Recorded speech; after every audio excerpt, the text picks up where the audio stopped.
Anna moved into the old Victorian house with a sense of excitement and a touch of apprehension. The house was grand, with its towering spires and intricate woodwork, but it was also eerily quiet, the kind of silence that seemed to listen. As she explored, her footsteps echoed through the empty halls, but her attention was drawn to a locked door at the end of the upstairs hallway, its presence both intriguing and unsettling. When she inquired about the door, the landlord's demeanor shifted, his expression darkening as if a shadow had passed over him. "That door stays locked, always," he said, his voice firm and unyielding, offering no further explanation before he quickly left.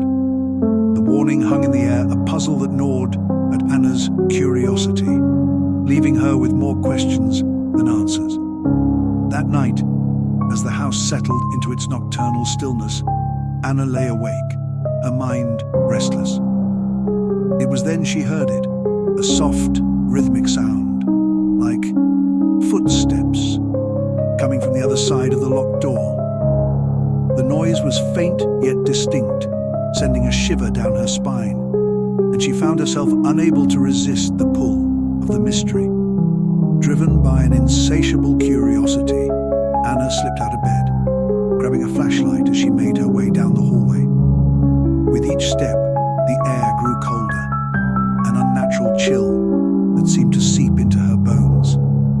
She reached the door, her hand hesitating before grasping the doorknob, its icy touch startling her as the footsteps abruptly ceased. In the sudden silence, a whisper cut through the air, soft and haunting, calling her name. "Anna, open the door." The voice was both inviting and terrifying, a siren's call that sent her heart racing.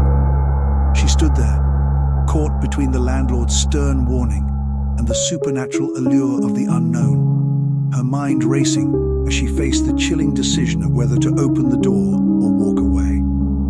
Anna lay in bed, the whispers echoing in her mind, growing louder with each passing second. They seemed to seep through the walls, relentless and insistent, as if pleading for release. Unable to bear it any longer, she rose, her heart pounding, and approached the mysterious door that had haunted her nights, finding a key hanging ominously on the wall beside it. With trembling hands, Anna inserted the key into the lock, her breath catching as the door creaked open.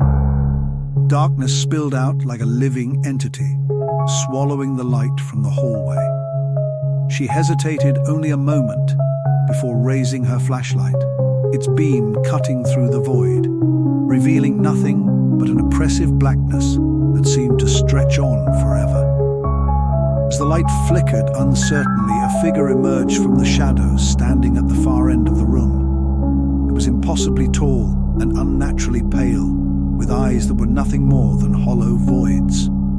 Its lips moved in a silent incantation, and though no sound reached her ears, Anna felt a chill run down her spine, her fear mounting with each passing second. Without warning, the door slammed shut behind her, the sound echoing like thunder in the confined space. Panic surged through her as she spun around, her fists pounding against the unyielding wood, desperate to escape. But the door remained firmly closed, trapping her inside with the spectral figure that seemed to draw closer with each heartbeat. The figure leaned forward, its whisper barely audible yet chillingly clear. "Stay with me." Anna's scream tore from her throat, a raw, primal sound of terror, but it was as if the darkness itself swallowed her voice, leaving only silence in its wake. Her cries faded into the void, leaving her fate shrouded in uncertainty as the oppressive darkness closed in around her.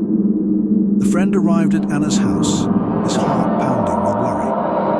The neighborhood was eerily quiet, and the house seemed to echo the silence, standing ominously under the dim evening light. As he approached, he noticed the door to the mysterious room was wide open, inviting yet foreboding. He called out Anna's name, his voice barely breaking the oppressive silence. With a deep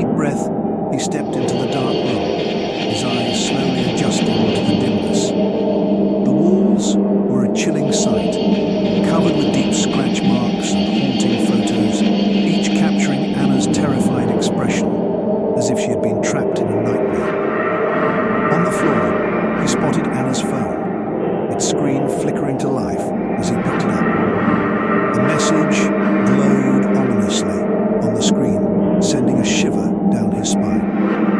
"I'm still here. Help me." Before he could process the message, the door slammed shut with a thunderous crash, sealing him inside the sinister room. Panic surged through him as he spun around, his eyes darting for an escape. His gaze fell upon a dusty mirror, and what he saw made his blood run cold. His own reflection stared back at him, wide-eyed with terror, and behind him stood Anna, her eyes void of colour, a haunting blackness that seemed to swallow the light. The room seemed to close in on him, the air thick with an unexplainable dread. Reality twisted and blurred, leaving him questioning the boundary between the natural and the supernatural. The story ended with a chilling realization that some